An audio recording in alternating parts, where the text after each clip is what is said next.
Once upon a time, the British dug where they shouldn't have.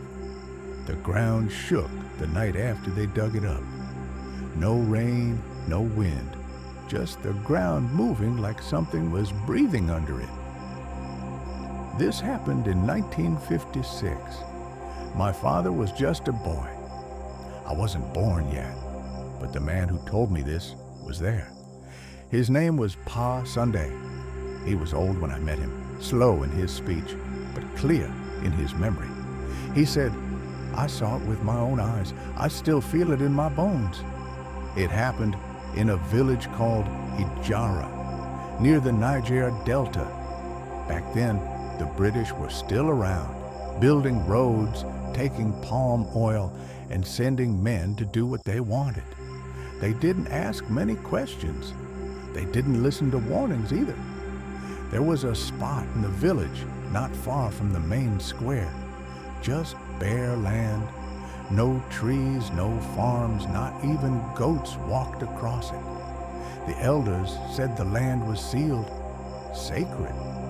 Something had been buried there long before the white man came, something that was better left alone. Nobody touched that land, not even during hunger season. One day, the British arrived with a truck and tools.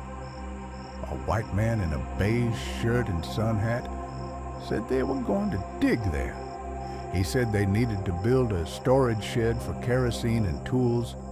The villagers told him it was not a good place.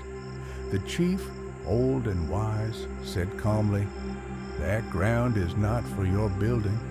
The white man laughed. "It's just dirt." They brought workers from another town, people who didn't know the stories, people who needed money. By afternoon, they had started digging. At first, it was just earth.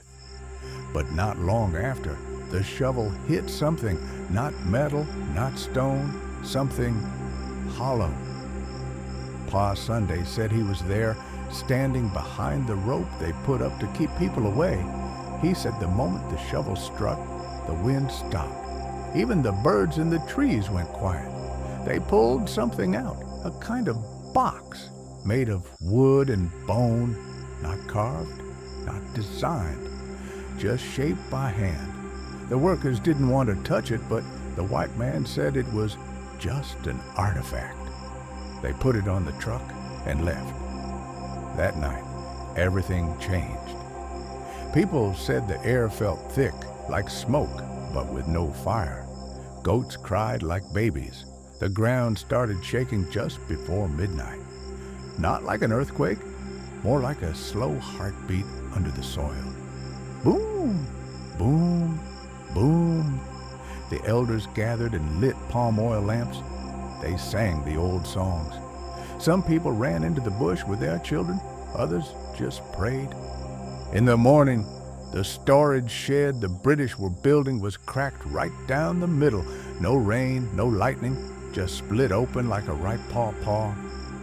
The truck that took the box crashed near the next village. No survivors. And the box, it wasn't found. The white man left the next day, just packed and left. He didn't even collect his payment from the local office. After that, nobody tried to build on that land again. Even now, it's still bare. If you go there, it's just dry earth, nothing growing. Even the weeds don't go near. When I asked Pa Sunday what he thought was in that box, he just shook his head and said, "Some things are not for looking, some doors are not for opening."